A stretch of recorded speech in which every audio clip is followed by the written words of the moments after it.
A wooden cylinder of diameter 4r, height h, and the density rho by 3 is kept on a hole of diameter 2r of tank filled with liquid of density rho as shown in figure. Now level of the liquid is start decreasing slowly. When the level of liquid is a height h1 above the cylinder, the block is start moving up. At what value of h1 will the block rise? So H1 की किस value के लिए block rise करना start कर देगा? तो हम suppose करते हैं कि H1 जब ये हाइट होगा इस सिलेंडर से, तो ये राइज करना स्टार्ट करेगा। दैट मीन्स कि उस केस में इक्विलिब्रियम में आ जाएगा, इस पर जो नेट फोर्स लग रहा होगा ज़ीरो हो जाएगा। तो नीचे से जो फोर्स लगा होगा, हम ये बोल सकते हैं बाइंड फोर्स जो ऊपर लग रहा है इस पर, वो इसके वेट के इक्वल हो जाएगा। तो वेट कितना होगा इसका?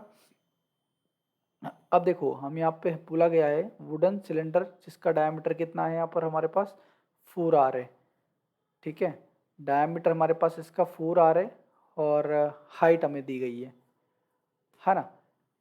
तो 4r इसका डायमीटर है, मतलब ये वाला जो डिस्टेंस है वो भी r है हमारे पास, ये वाला डिस्टेंस भी r है। ठीक है, तो इस अकॉर्डिंग यहाँ पे हम देख सकते हैं बेसिकली, इस अकॉर्डिंग अगर हम यहाँ पे देखें, हमारे पास अगर हमें फोर्स ऑफ बायंसी और इसका वेट कैलकुलेट करना है, ठीक है, तो डेंसिटी तो हमें गिवन है, तो इसका वेट हो जाएगा pi into 2r² into h, volume, density rho by 3 into g, ये इसका वेट है। इक्वेशन 1, इस पे जो फोर्सेस लग रहे हैं अपवर्ड डायरेक्शन में, सेकंड केस में हम उनकी बात करेंगे, और अपवर्ड डायरेक्शन में जो फोर्सेस लग रहे हैं, ठीक है,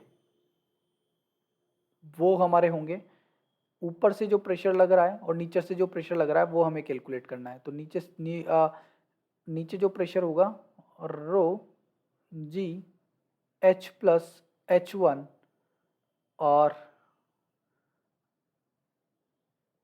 यहाँ पे हम देख सकते हैं ये जो डिस्टेंस है वो r है। ठीक है, तो टोटल में से टोटल एरिया, टोटल इसका जो एरिया है वो कितना है, पाई इंटू 2r का होल स्क्वायर, क्योंकि डायामीटर हमारे पास कितना है इसका 4r है, तो रेडियस इतना है। ठीक है, अब बीच में जो पार्ट बचा हुआ है वो r रेडियस का है, उसको हम सब्ट्रैक्ट कर देंगे पाई r² को। ऑल राइट, ठीक है, तो इतना तो हमारे बॉटम से फोर्स लग रहा है, ये तो हमारा क्या हो गया रो जी एच इंटू एरिया, और अपवर्ड साइड से जो फोर्स लग रहा है वो टू कंप्लीट एरिया पर लग रहा है, तो ये हो जाएगा रो जी H1 पाई इंटू 2r का whole square. This is the equation 2। दोनों को इक्वेट करना है हमें, इक्वेशन फर्स्ट और 2 को, तो यहाँ पे हम करेंगे पाई 4r² h row by 3g, रो जी को कॉमन ले लेंगे। ठीक है, ये 4πr² में से πr² जाएगा, 3πr² बचेगा, πr² को भी कॉमन ले लिया, तो इधर हमारे पास बचेगा h plus H1 into 3 minus, और इधर हमारे पास बचेगा ये जो स्क्वायर है हमारे पास 2r का होल स्क्वायर। ठीक है, तो ये 4r का स्क्वायर हो जाएगा, r² हमने कॉमन ले लिया, तो 4h1 इस तरह से आ जाएगा।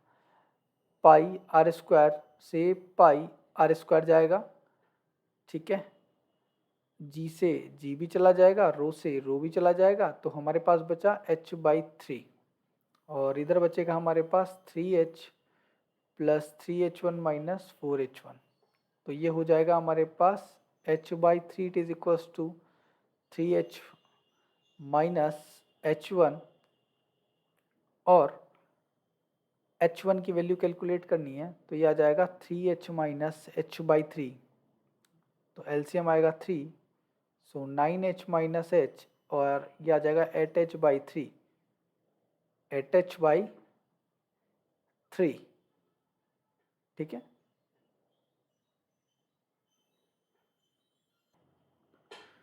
और यहाँ पे हम देख सकते हैं ये जो हमारा 4 है वो भी हमारा रिमेनिंग है, तो यहाँ पर भी हमारा 4h आ जाएगा, 4h/3, 4h/3 एंड 4h/3।